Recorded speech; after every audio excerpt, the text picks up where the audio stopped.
అక్కడ అన్యాయం జరిగింది, సెంట్రల్ ఫోర్స్ తోటి ఎలక్షన్ పెట్టాలి, ఇటువంటి పదాలు ఏదైతుందో వాడడం ఏదైతుందో ఒకసారి గుర్తు తెచ్చుకోవాలి. ఈరోజు 11 సీట్లకు పరిమితమై అసెంబ్లీకి నీకు ప్రతిపక్ష హోదా లేకున్నా ఒక స్టేటస్ ఆఫ్ అపోజిషన్ లీడర్ అని నిన్ను గుర్తిస్తాడు. స్టేటస్ అంటే ఫెసిలిటీస్, కారు కానీ క్యాబినెట్ ర్యాంక్ ఉండే బంగ్లా కానీ ఇవ్వరు. కానీ ఆటోమేటిక్గా మీకు ఇచ్చే టైం అపోజిషన్కి ఏదైతుందో తక్కువ సభ్యులున్నా ఎక్కువ సమయం కూడా ఇస్తారు. ఎందుకంటే దెర్ ఇస్ నో అపోజిషన్, ఈయన ఒక్కరే, ఆడ 3 కూటమి కదా. అటువంటిది ఏదైతుందో ఇతను అవాకులు చెవాకులు. ఈరోజు నేను అడుగుతున్నా అంబటి రాంబాబు గారిని, ఆఫ్టర్ ఆల్ బై ఎలక్షన్లో ఆయన జైల్లో ఉన్నప్పుడు 2010లో ఉమ్మడి రాష్ట్రం ఉన్నప్పుడు 18 ఆంధ్రప్రదేశ్లో అంటే ఇప్పుడున్న రాయలసీమ కోస్టల్ అన్ని కలిపి 17 సీట్లు, తెలంగాణలో సురేఖ 18 సీట్లు రిజైన్ చేస్తే మొదటిసారిగా రాష్ట్రం అంతా మైక్ పట్టకుండా విజయలక్ష్మి గారు ఓన్లీ నియోజకవర్గమే పులివెందుల అసెంబ్లీ, అలాగే వాళ్ళ కూతురు అక్కడిని అటువంటిది శ్రీకాకుళం నుంచి స్టార్ట్ చేసి ఒక 9 రోజుల్లో 18 నియోజకవర్గాలు పర్యటన చేసి దాంట్లో 15 గెలవడం జరిగింది. ఒకటి నర్సాపూర్ ఓడిపోయాది, ఇంకోటి పిల్లి సుభాష్ చంద్రబోస్ ఈస్ట్ గోదావరి, సురేఖ. అటువంటిది ఈరోజు మీరేదైతుందో రాష్ట్రమంతా మొన్నటిసారి ఓడిపోయే ముందు 11 వచ్చింది. దానికంటే ముందు పొద్దున 10 గంటలకు వచ్చి సాయంత్రం 6 గంటల లోపల 19 ఎన్నికల్లో హైదరాబాద్లో క్యాంప్. అటువంటిది రాత్రి 10:30 వరకు తల్లి బిడ్డలు నీ చెల్లి అమ్మ తిరిగి ఏదైతుందో రాష్ట్రం అధికారం రావడానికి వాళ్ళ కంట్రిబ్యూషన్ ఉంది. మీరు జైల్లో ఉన్న ఉప ఎన్నికల్లో గెలిపించారు. ఆ రోజు క్యాంపెయిన్ చేయడం వల్లే 67 సీట్లు గెలిచింది అసెంబ్లీ 14లో. కానీ మీరు అధికారం చేపట్టి నవరత్నాలు ఇచ్చి ప్రతి ఇంటికి కార్యక్రమాలు ఇచ్చి ఎందుకు 11 వచ్చినాయి? ఈ తల్లి కానీ చెల్లి కానీ నీ కుటుంబ సభ్యులు ఎవరు నీకు సహాయం చేయలేదు. దుర్మార్గం పరిపాలన చేసావు, పరదాలు కట్టుకున్నావు, ఎమ్మెల్యేలకు ఇంటర్వ్యూ లేదు, మంత్రులకు ఇంటర్వ్యూ లేదు, ప్రజలకు కనుమరుగైపోయావు.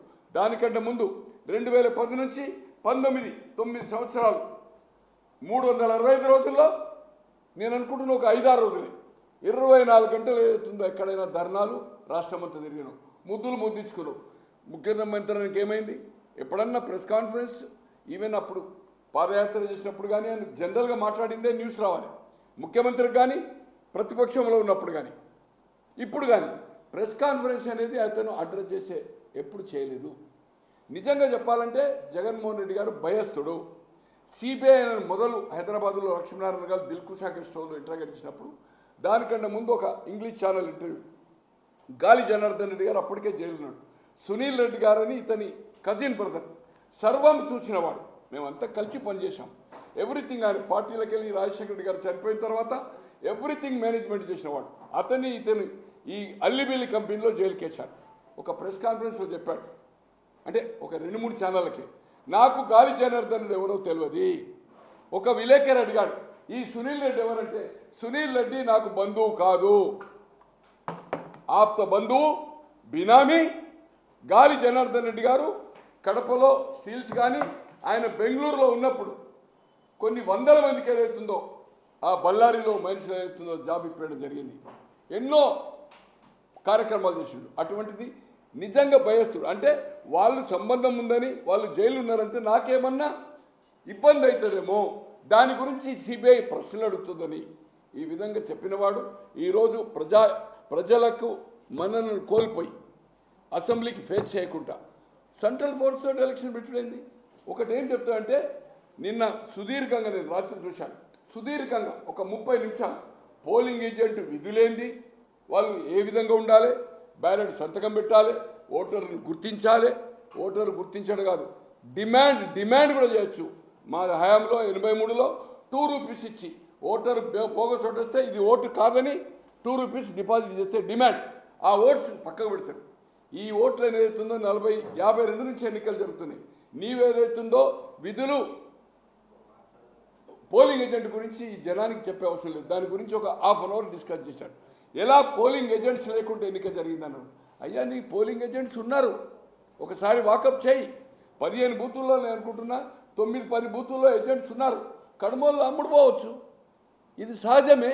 ఎమ్మెల్యేలు ఎంపీలు చేసిన వాళ్ళు ఏదైతుందో అమ్ముడుపోయిన వాళ్ళు రాజ్యసభలో కౌన్సిల్లో ఇది 57-62 నుంచి రికార్డు ఉంది.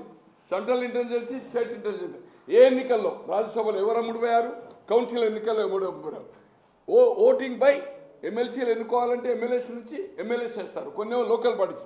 అలాగే రాజ్యసభ 18 ఉండే, ఇప్పుడు ఇక్కడ 11-7 రికార్డెడ్గా ఉన్నాయి. సో అటువంటిది మామూలు ఒక పోలింగ్ ఏజెంటు నీ కార్యకర్త ఎమ్మెల్యేలు ఎంపీలు ఏమీలు అమ్ముడు పోగానే వాళ్ళు అమ్ముడు పోరని ఏముంది. ఖచ్చితంగా ఈరోజు తెలుగుదేశం ఒక ఎమ్మెల్సీని కూడా బంధించడం జరిగింది. కొన్ని వందల మందిని ఏదైతుందో కూటమి వాళ్ళని కూడా తెలుగుదేశం కూడా వాళ్ళని కూడా నిర్బంధించడం జరిగింది. 151 స్టేట్మెంట్ తీసుకున్నారు. ఇది రికార్డులో ఉన్నది. అటువంటిది ఏదైతుందో పోలీసు 700 మంది పెట్టారు. తో ఇదంతా అభూత కల్పన. ఇప్పటికైనా కళ్ళు తెరువు. వచ్చేది మా ప్రభుత్వం. అయ్యా 3.5-4 సంవత్సరాలు 3.5-4 సంవత్సరాలు దేవుడు ఎక్కడ దేవుడు. ఈరోజు ఇది ఆఖరి ఎలక్షన్ అని అంటే నాకు సంబంధం లేదనుకోండి. చంద్రబాబు గారు ఆఖరి ఎలక్షన్ అంటున్నావు. ఆఖరి పార్టీ ఉండదా? నీ నాయన చనిపోతే నువ్వు ముఖ్యమంత్రి కాలేదా? నువ్వు జైలుకి పోతే నువ్వు భారతి గారి చేయాలని అనుకుంటలేవా?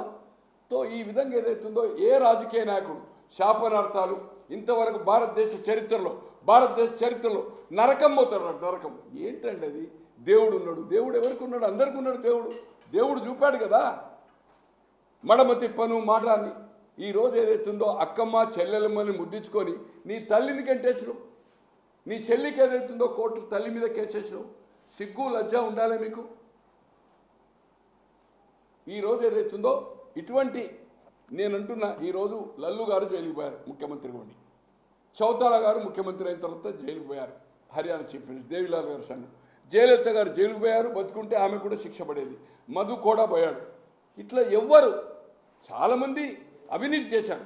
ఇటువంటి అల్లిబిల్లి కంపెనీలు పెట్టినోడు రాష్ట్ర చరిత్రలో కాదు దేశ చరిత్రలో ఏ ముఖ్యమంత్రి కానీ ముఖ్యమంత్రి కొడుకులు కానీ ప్రజాప్రతినిధులు కానీ ఎవ్వరు కూడా ఇటువంటి అల్లిబిల్లి కంపెనీలు పెట్టి అయ్యా నీ వల్ల నువ్వు జైలుకు పోయినావు, నీ పైన అధికారులు పోయింది.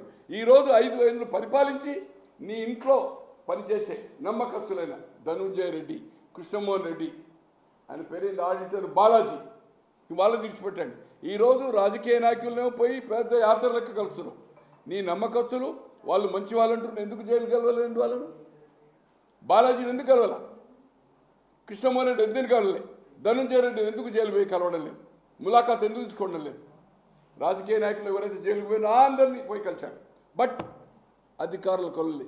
నీ వలన గతంలో పోయారు, ఇప్పుడు పోయారు, ఇంకా రాబోయే రోజుల్లో నేను అనుకుంటున్నా చాలా గట్టిగా రేపు అల్లిబిల్లి కంపెనీలో జైలుకు పోతాడో పోడో కానీ ఫైన్ బ్లాక్ మనీ అవుతుందేమో కానీ ఖచ్చితంగా లిక్కర్ దాంట్లో 2-3 నెలల కంప్లీట్ ఛార్జ్ షీట్. ఇప్పుడు సెకండ్ అయింది, ఇంకా 3 కూడా వేయచ్చు.